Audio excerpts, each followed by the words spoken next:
আপনি এই জগন্নাথের মন্দিরের নামে যে সোসাইটি ফর্ম করছেন সেটা আমাদের কোনো কিছু এসে যায় না, কারণ আসল হচ্ছে সুরক্ষা, আসল হচ্ছে হিন্দুদের জমি, আসল হচ্ছে হিন্দুদের অস্তিত্ব। সেগুলো আপনি ধ্বংস করার চেষ্টা করছেন আপনার ভোট ব্যাংকের জন্য। হ্যাঁ হ্যাঁ হ্যাঁ হ্যাঁ, জগন্নাথ মন্দির নয়, ওটা তো জগন্নাথ একটা কালচারাল সোসাইটি। জগন্নাথ মন্দির সারা পৃথিবীতে একটাই, ওটা হচ্ছে আমাদের ধাম, 4 ধামের এক ধাম জগন্নাথ মন্দির। সুতরাং সেখানে মুখ্যমন্ত্রী একধারে বাবরি মসজিদ তার এমএলএ কে দিয়ে বলা করাবেন যে আমাদের বেলডাঙ্গাতে বাবরি মসজিদ হবে, আর আরেকদিকে হিন্দু ভোটকে হাতে রাখার জন্য বলবেন আমি মন্দির তৈরি করে দিয়েছি। কিছু যায় আসে না তাতে, কারণ মুখ্যমন্ত্রী আজকে হিন্দুদের ওপর আপনার নেতৃত্বে যে অত্যাচার হচ্ছে সেটা হিন্দুরা বুঝতে পেরেছে। আমরা যে কোণঠাসা হয়ে যাচ্ছি প্রতিদিন।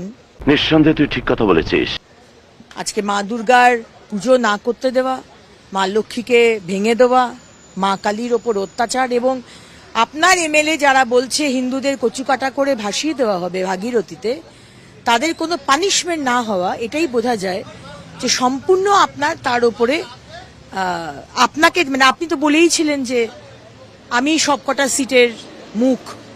সুতরাং আপনার এমএলএ হুমায়ুন কবির যখন বলছেন তখন সেটা আপনিই বলা করাচ্ছেন, এটাই আমরা ধরছি। ঠিক বলেছ। হুমায়ুন কবির যে কথাটা বলছেন যে বাবরি মসজিদ বানাবেন, সেটাও বলা করাচ্ছেন এই মুখ্যমন্ত্রী হুমায়ুন কবিরকে দিয়ে।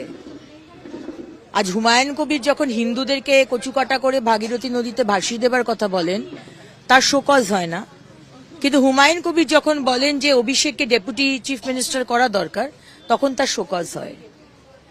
আজকে ফিরাদ হাকিম যখন বলেন যে দাওয়াতে ইসলাম, যারা ইসলাম ধর্মে জন্মগ্রহণ করেছে তারা সৌভাগ্যবান, আর আমাদের মতো হিন্দু, শিখ, বৌদ্ধ, জৈন আমরা সবাই বানের জলে ভেসে এসেছি, তখন কিন্তু মুখ্যমন্ত্রী কোনো প্রতিবাদ করেন না।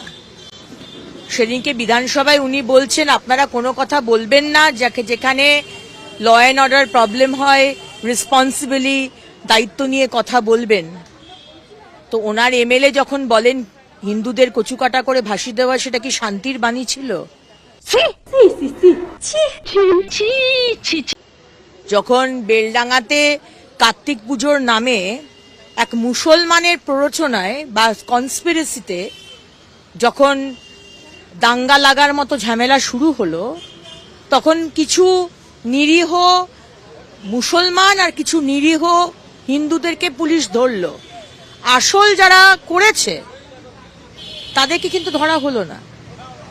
তাহলে একজন মুসলমান কি করে, যে লাইটের ব্যবসা করে, সেই কার্তিক পুজোয় সে লাইট লাগাচ্ছে, আর সেখানে মুসলমানের যে ভগবান তাকে নিয়ে খারাপ কথা লিখছে, তারপরেও কিন্তু তার কোনো শাস্তি হলো না। তাহলে পুলিশ আর প্রশাসন চুপ করে রইল, তার মানে এটা কি প্ল্যান্ড?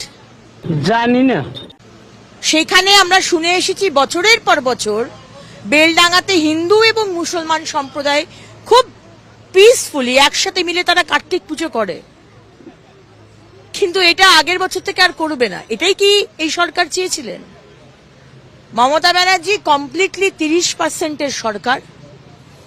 আজকে রোহিঙ্গাদের ঢোকানো হচ্ছে, রোহিঙ্গাদের আধার কার্ড, ভোটার কার্ড দিয়ে তাদেরকে এখানকার ভোট ব্যাংকের পলিটিক্সের জন্য তাদেরকে এখানে থাকার পারমিশন দিয়ে দেওয়া হচ্ছে।